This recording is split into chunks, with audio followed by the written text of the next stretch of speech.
Got a question? Ask Tom on HomeShow Radio. This is HomeShow Radio live on Facebook and YouTube. Your questions, Tom's answers. Now here's Tom Tynan and Charlie Mosier. And Dany Milliken. Let's get all three of us in here if we're going on. I'm Tom Tynan. This is HomeShow Radio Live, I guess you might say, on Facebook and also on YouTube. And we're here today to answer your questions about, well, whatever questions you sent in for one thing, as well as anything you'd like to write in right now, because we are going streaming live, I guess you might say. And we're here for you. And as far as that goes, if you can't make it today, you see this later, great, but you can always listen on Sports Radio 610 Saturdays and Sundays. 9 to 7 is Dany. Okay, I'll start with me first. I'm on Saturday, 9 to 12. 7 to 9 is Dany, and I'm on Saturday from 9 to 12, and Sunday from 8 to 11. Get that all straight. And we're here with Charlie Mosier right now, who's going to pop up like the pop-up he is, without a filter. That's actually him. It's not something he came up with. Ever it's not unfiltered, a kitty Tom, cat. you know. Yeah, boy, do I know the word unfiltered. Yes, me. I lived the whole week. I lived the whole week waiting for how you're going to introduce me. So it's always, I have no idea either. It's I wait the whole week too, actually. I need more to do. Would you like me to write a list of 20 ways to introduce you, and you can approve it each week? That's like the college I work for. We can do it that way. We do it that way. Yes. just make sure they're sensitive to everybody. You know. We would like Section A, Part B this week. Right. Okay. And I can create a spreadsheet for it. That's what we'll do. All right. Well, let's not do that. But we are here to help you with what's on your mind, which is why our special guest today is, of course, Dany Milliken from HomeShow Garden Pros. He'll be joining us. Dany, wave hello. Hello, greetings. Hello, all out there, YouTube and Facebook. All right, that's out enough. in TV land. We'll get back to more Dany later. Nice. No, we really will. We'll get back to more Dany in just a minute. Yeah, no, Danny's a great guy. Yeah, right. He's an awesome guy. He is smart as a whip, and that's why he keeps company with you and wears one of these very proud. This one, one of these. But he got green for obvious He reasons. does. He's muted, so I can bring him up. He can't say anything. Well, green is for plants. See, blue is for At least it's not orange like a jail suit. But I can't stop him. All right, Dany. What? Yes. The logo is the big thing. We all like to see the logo. That's the important part. To the logo, Dany. No. We're all one big family, the HomeShow family, here to talk AskTom live. So we all get to ask Tom questions. Charlie, is that what happens here? It is. So what question do you have for Tom, Dany?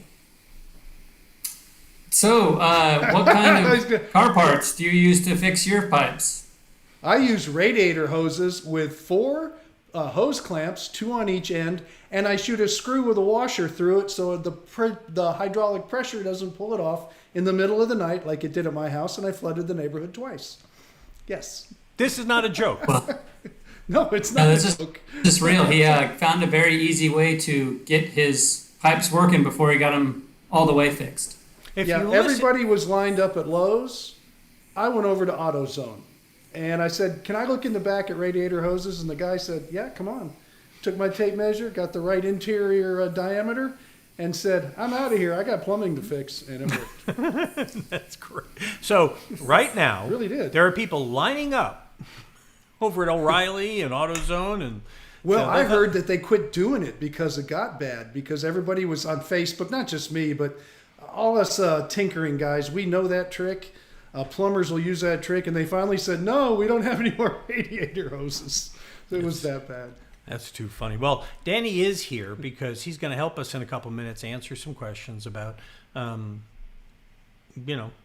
thing. Plants. Yeah. The recent. It's like he used to talk. I remember when I was a kid and you traveled to the South and they referred to the Civil War as the recent unpleasantness. And it's one of those things. So I'm going to refer to last week as the recent unpleasantness. It's like when we were in the middle of it, we lost a pipe because when I listened to Tom Tynan on the radio, he told me to make sure that, you drain all the hoses and everything, right? What I didn't do is say, "Sandy, is that all of them?" And so it was my fault but there was one around the back corner by our bedroom, and when we turned the water on, it blew a hole in the wall and blew water across the room, which was exciting. So anyway. But it's all fixed now because Abacus Plumbing, 713 Plumbing, they were out there immediately as quick as they could, and they fixed it for Charlie. Well, let's say this about that. We want to be kind to plumbers. That's our motto this week. Be kind to plumbers. These guys are working crazy shifts, getting minimal sleep, trying to get everybody taken care of, and the supplies are in short supply.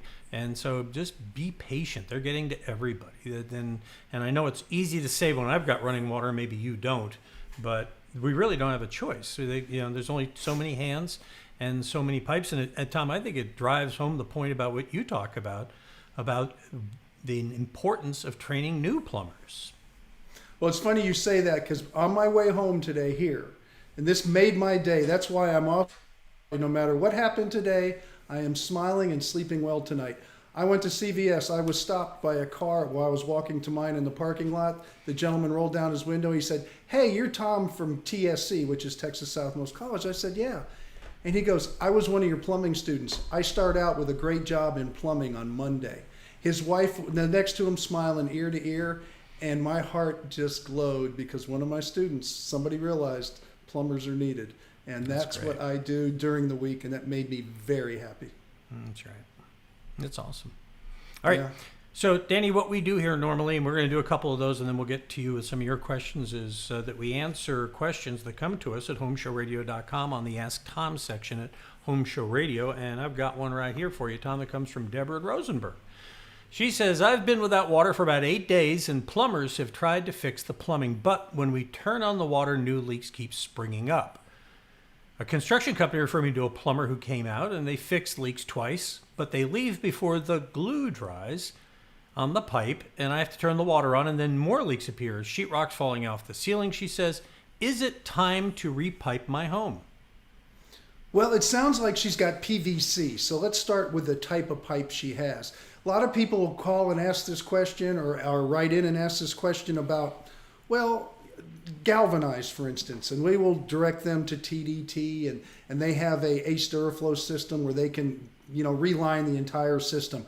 But when it comes to PVC, if all her joints are popping, that leads me to believe it probably wasn't done with the skill it needed to be done at the beginning.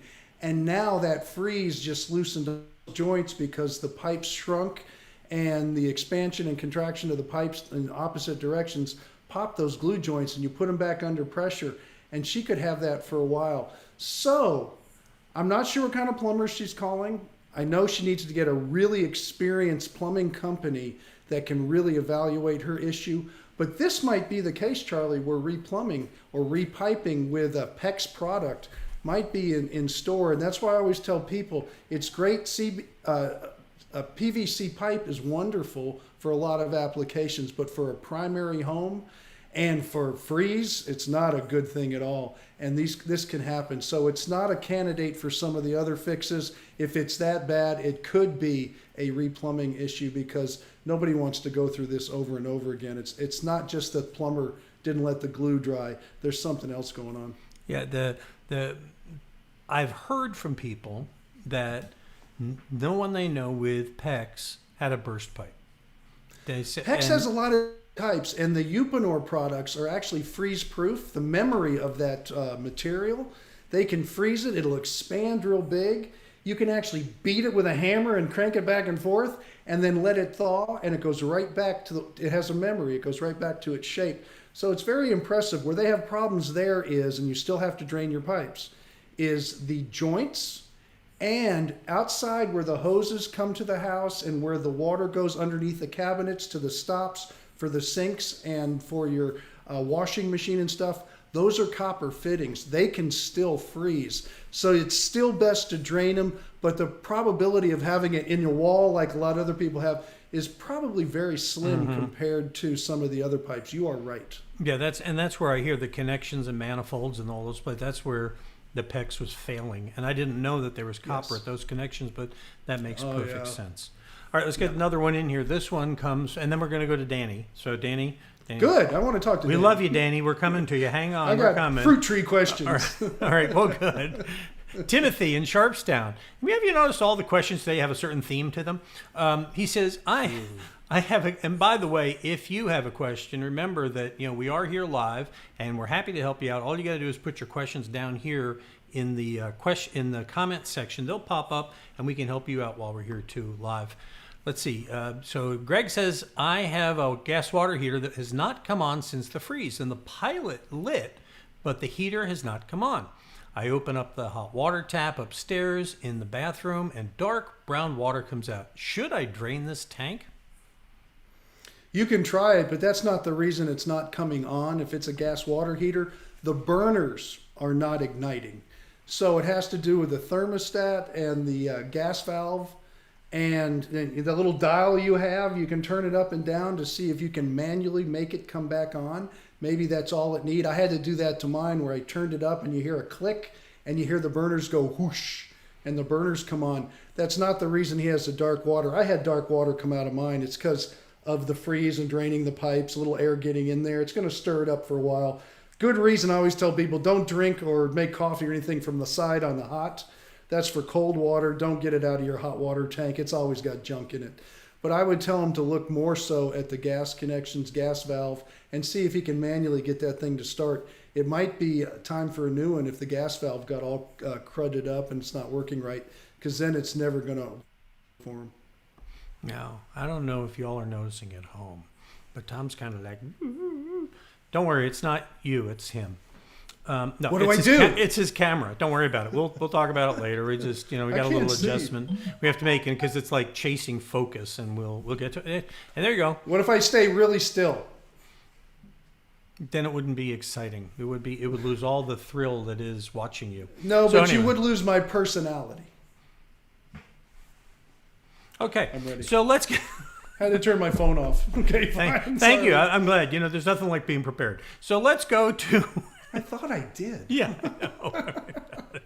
I know. This is just a rehearsal, ladies and gentlemen. When we do the real show later, none of these problems. So listen, if you want it perfect, get an editor, okay? It'll be edited. This is live. Carol Burnett. You saw Harvey Korman laugh a lot. Oh, and it wasn't scripted. They used to crack themselves up. Yeah, no, I remember. They were good too. Okay, and just in case, now we have a new guy working here. Have you met Zachary, the new Zachary yet, Dany? You met him? Yeah. Nice guy, but he was born in 2010 or something. I mean, he's like, he doesn't. I say Carol Burnett, and he's like, he doesn't know what I'm talking about. Yeah, I'm sorry. Yeah. So I found myself explaining a lot of these things, and I love. Don't worry, we love Zach, but it's a nice reminder that we're getting freaking old around here. So. That's why we have young people like Dany to help us. Dany, of course, is with the Grand Poobah of Oba here in Houston. Is that right, or something like that? That is right. Official title is Grand Poobah. I guess you have my card, so that's it. And yeah, we do horticulture education, right in line with what we're doing on the show all the time, trying to get people thinking about doing it right. Cool. A lot of dead plants out there, Charlie. I'm telling you. So. I guess my question for you, Dany, is it's the obvious question. I'm sure everyone's going to ask it, so I'll just ask it first. How can we tell if what we have is dead or not? What's your advice? My favorite thing to do in that situation is called a scratch test. We actually put a short little video with some citrus on the HomeShow Garden Pros Facebook page. You're just barely scratching under the bark. Right under the bark is where the energy nutrient exchange happens in the plant. And so if you can scratch a little bit of the bark off, you can see if it's green or not. And if it's green, that's hopeful. That's not your final answer, but these scratch tests don't show a negative. So if it looks brown and dead, it's brown and dead, but if it looks green, it might make it. So that's the exciting thing. It really works really well on those like hardy shrubs, things like citrus or even oaks or pineapple guavas or whatever you've got that you need to see if it's alive or not before you cut it back. Tom, what are you worried about? No, I did exactly that when we uncovered all our plants, and I did the mulching, but I just tried not to get the leaves to burn too much, so I had that done too. And right afterwards, I went around with my thumbnail, and I scratched everything, and I was pleasantly surprised that it was really green and moist. So I don't know what's going to happen as far as some of my trees, but Dany, you give me hope that maybe a lot of it will some clever pruning. And my question to you is, if they do survive, is there any chance we're going to get any fruit this year, or is the fruit going to be kind of a year off now because of this? Well, with grapefruit, probably no fruit. Those bigger oranges, larger navels, blood oranges that are a little more complicated. But some of the smaller stuff like satsumas, clementines, maybe even some lemons, definitely kumquats, you may see a late bloom and fruit. It's kind of often a way that the plant itself adjusts to a crisis. It tries to make the next generation. And so a lot of them will force fruit. And so it could be a good thing for us. First thing we want to see is those green buds kind of coming up, showing us where life is. And then you'll know really quickly after the first few buds come out if you're going to get fruit or not. It'll be right then, same time. So 3-4 weeks, we'll have our answer.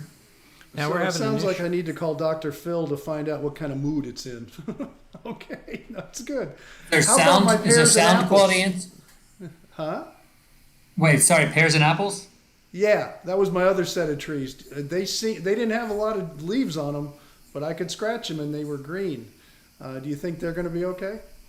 Yeah, I think they're going to be great. My peach and my plum they were in full bloom. They were blasting with all the blooms, beautiful, covered with white in the plum and pink with the peach. But the freeze definitely knocked all those blooms and small fruits off. And so we will see again if I get any more fruit, but it's leafing out already. I mean, it's already leafing out.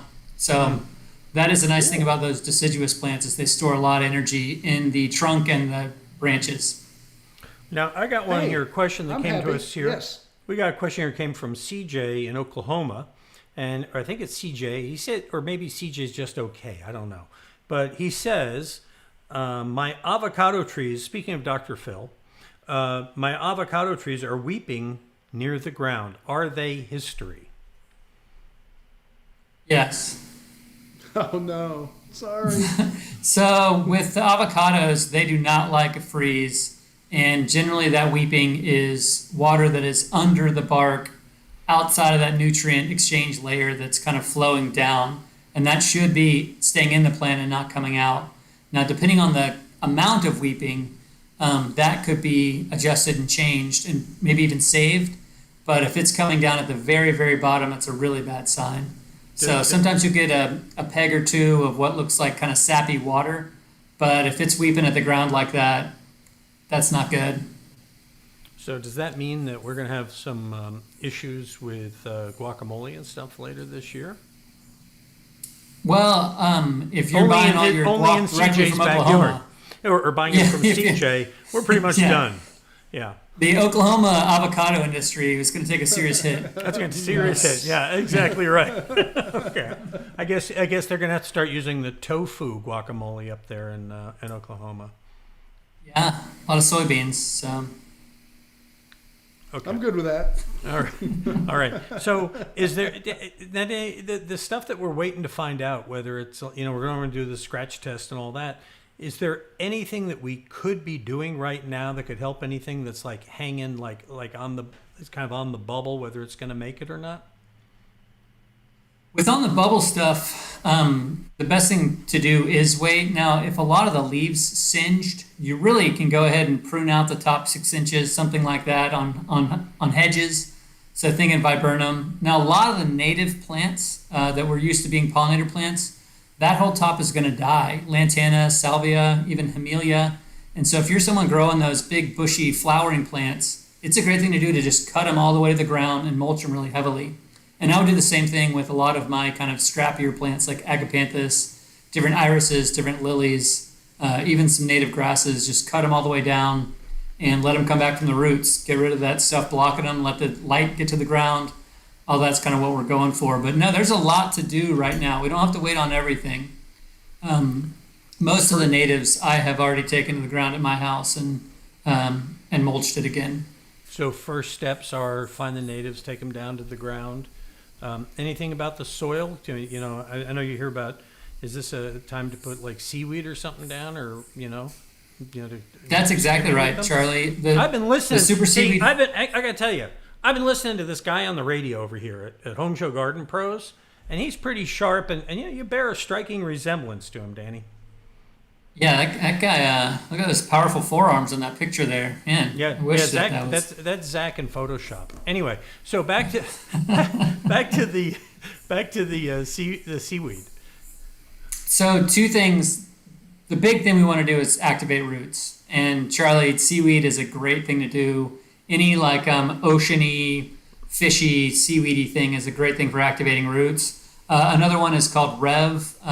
Dakota Rev is kind of what we call it, but it's called Rev.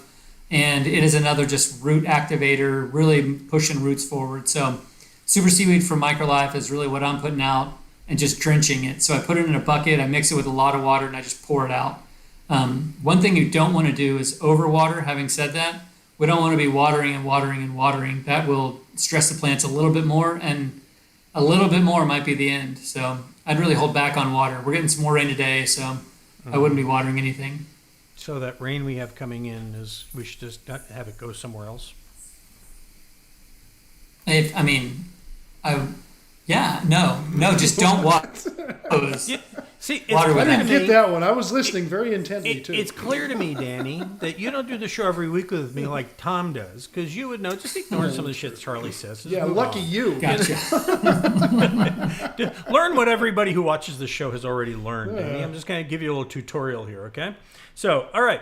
What else? Any other tips you can share with us, Dany, that would help us get ready? So trim down the natives, some seaweed to help activate. Don't water. What else? It is a great time to get new plants in. If you've cleared some space and you're just empty space, the weather looks phenomenal going forward. I mean, I'm sowing seeds in the veggie garden. I'm planting tomatoes. I'm putting a lot of stuff in now that is go time. So the weather's looking great. It's looking like it's kind of spring. And so, if another freeze comes, then another freeze comes. But I'm moving forward. I'm filling my empty spaces with beautiful color and delicious vegetables. Mm-hmm.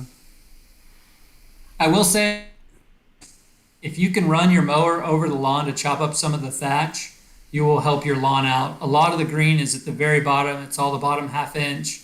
And so now is a great time to knock down some weeds and cut those dead leaves off the top of your lawns.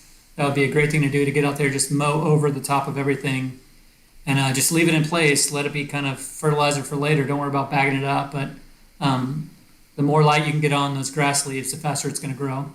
Do we want to lower the deck at all, or just keep it at that same height that we've been doing? I mean, do we want to go a little deeper to get to dig that stuff up with the mower?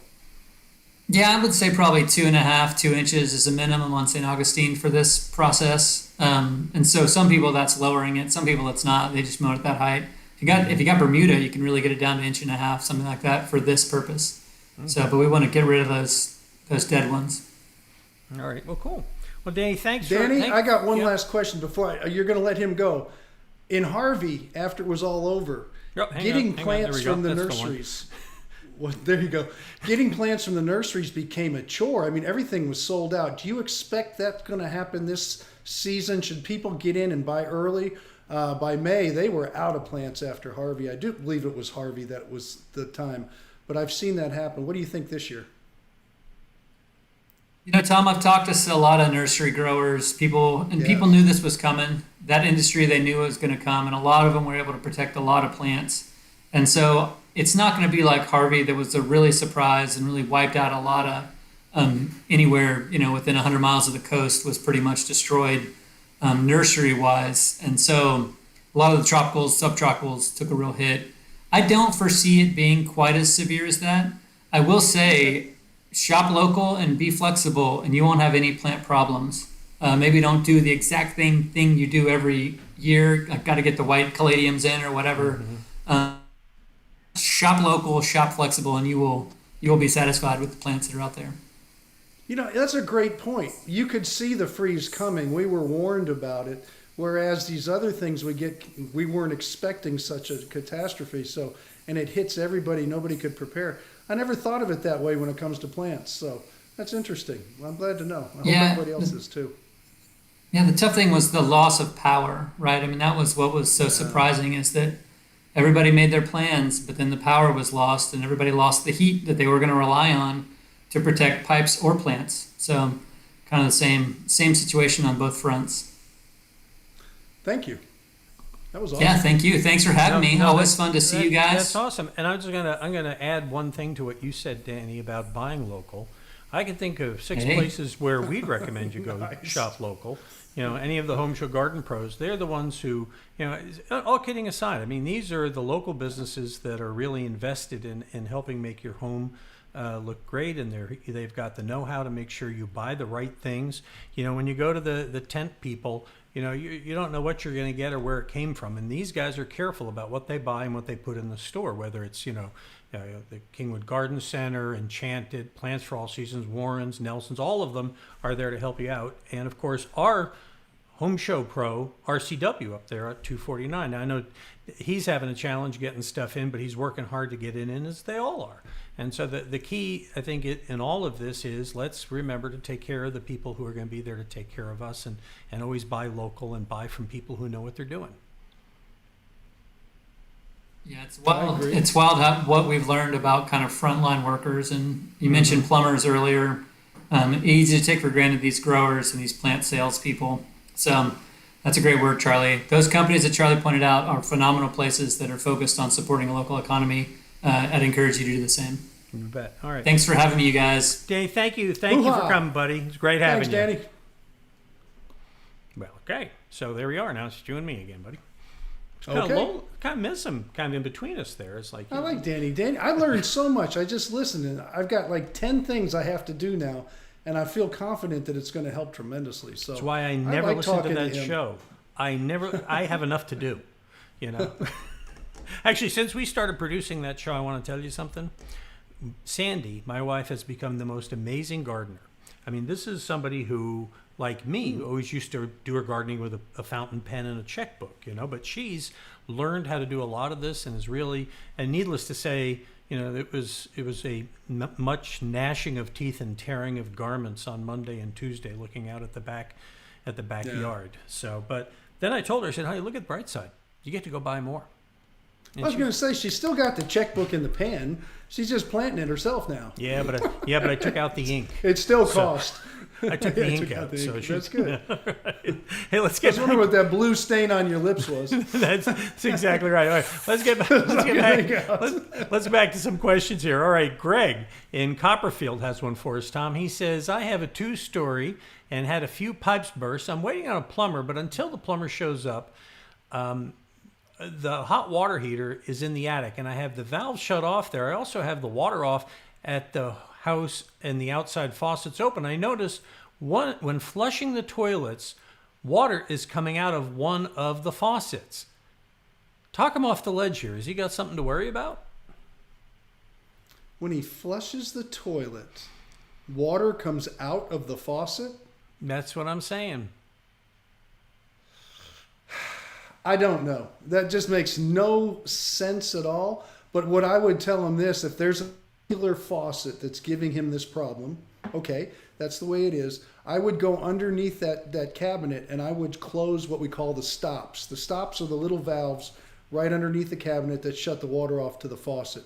And just do that. Now, if he's talking about the drain line and it's backing up from the toilet, that's a whole different story. But that doesn't sound like that's what his question is. So if there's some kind of water pressure differential, because he says he has the water off, so if he's flushing the toilet, he's either turning the water on or he's dumping a bucket of water in there, like we all know how to do here in the Houston area during survival time. And if that's the case and it's coming up the drain line, then he's got a drain issue. That's totally different. So be something either way that he's. Yeah, I want to get that plumber to his house as soon as possible. I hope he's on his way soon. Yeah. Okay. Well, tell everything. Like we said, it's Be Kind to Plumbers Week. Actually, I think it's Be Kind to Plumbers Month. But because we have people who are waiting days and weeks for, well, not weeks yet, but I mean it's going to be weeks before some people get some service, and people are doing the best they can, and your patience is great. Even Alan at Abacus was talking to us about this, and he said that we'd love to take care of everyone, but the fact is that right now we can't. And that, if you need to call somebody else, do it. Just get yourself taken care of. And that's really the watchword for getting through this right now. I will tell you. And I want a lot of people to know that when a leak is fixed and they turn the water back on, expect more. That's how they check it. Is they turn it on, then they turn it off, fix another one, turn it on, turn it off until they're all done. Just in my dad's case, in his place that I'm taking care of right now, we had 3 leaks, and it took them quite a while to find each a process to do that. It's in the Dallas area. They had a harder freeze. I wasn't there to take care of it. But as far as that goes, expect more than one if you have one, and you won't know until you get one fixed and the next to the next. Mm-hmm. Well, I'll tell you what Randy told me from Abacus when he came to fix mine, because he came out Wednesday because ours happened real early, and I called, and I don't know, we just got to the head of the line quick. They just, he came, and all my neighbors were like, "How'd you do that?" Anyway, I picked up the phone and said, "Help me," and here he was. None of their business. Yes. Yeah, no question. I was like, "Here you go, help me out." Yeah. No, I didn't do that. I did that before he left, though. But but you know what he told me? He said the way to tell if you have a leak when you turn the water back on. I never thought of this. He says make sure all the faucets are off and turn the water on. He says go out to the meter and look at the little ball on there and see if it's turning. Because if it's turning and you've got everything turned off, you may have a leak. He says there's a strong chance you have a leak. That's what he told me. Yeah, I don't know if you ever can tried do that if it's not something to do with this. Mm-hmm. If your water bill starts going higher and you're saying, "Hey, I don't have anything on," that's exactly what you do. Make sure everything is off, even the ice maker, everything, nothing's running off and on a little bit. Look at the meter, come back 15 minutes later and see if it's registered more usage. If it does, something's going on. Something's It could burning. be the meter. No, I'm serious. It could be yeah. not even their fault. It could be the yeah. meter, and it's the people supplying it have to come and replace the meter. But that's how you look, is you see the valves. You look at the valve. I'll tell you what I saw during this freeze that kind of surprised me, Tom. I saw a lot of people were putting bags of mulch out on top of the meter box for their water. What purpose does that serve? I don't think it does a lot. Anything underground in Houston, as cold as it gets, and I know everybody's cold, it stays fairly warm under there. We have a constant temperature. Even if you're just 6 inches underground, it's the best insulator in the world. I don't know of anybody's water meters that freeze. I've never heard of it. They're pretty well protected and built well. But if it makes them feel more comfortable and they just take a rake and throw the mulch and the grass around the meter box, I'm good with it if it makes them feel better, but I don't think it did a lot of good. Okay. But, a lot of people do things, and I don't have a problem with it, to make them feel more comfortable when they go to bed at night with something like this. So if it's something their dad taught them or somebody came up with the idea and they feel, I'm good with that. That's fine. Yeah, I have something I do when I go to bed at night to feel good too. Yeah, whatever. Okay. What? I brush my teeth, have a glass of water, and that always makes me feel better. What are you thinking? Get your mind out of it. I don't know. Okay. What is anybody thinking who just heard you say that? A whole bunch of things. That's between them and their priest, okay? Not me. Yes. All right? I'm not going there. Me too. All right. Frank in the Heights writes to us, like everyone else, I have plumbing pipe leaks and need ideas for materials I can use to mitigate the situation until a plumber comes out. I've galvanized pipe. Is there some kind of tape I can use to wrap, or a clamp or something I can cover the leak in the short term, Tom? There's what they call Fernco fittings, which is a company, but there's a whole bunch of different ones. They're actually rubber sleeves that go on and have hose clamps on there, and you can clamp it down and fix it. You can cut a piece out like I did and just use a hose, or some of the hoses you can buy from plumbing departments if they have any, and just use hose clamps. So you can isolate sections. You can cut the leaks right out and just put one of these fittings in there, and they have them for the drain lines too. But the problem is how do you get your hands on them? Like I mentioned earlier, went to the auto parts store and got a radiator hose for who knows what car. I just was looking for the right interior diameter. It was 1 1/8 I was looking for.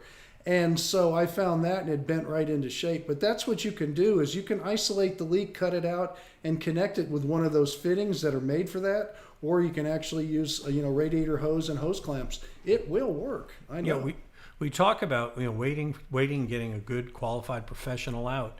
And when I watch Randy from Abacus working on my burst pipe, yeah, I saw why you want a professional out there doing it. Yeah, for permanent fixes, yeah. Well, because I watched the guy comes out, obviously, the first thing he does, cuts a nice, he didn't just cut a hole to get at it. He cut it nice and square so that, the sheetrock is going to patch in there real nice, which was a nice touch. But he also went and sprayed the fire retardant around it before he started soldering, and he had a fire extinguisher right there at his feet. And so, because you can burn a house down real quick with this stuff. Yes. So. And you have copper. That's good. I have copper too. That's one of the premier pipes until the PEX came along. So that's a good thing. Easy to fix. It's easy to cut out and easy to solder a little sleeve in there. I have new copper now. I have new copper. About this much.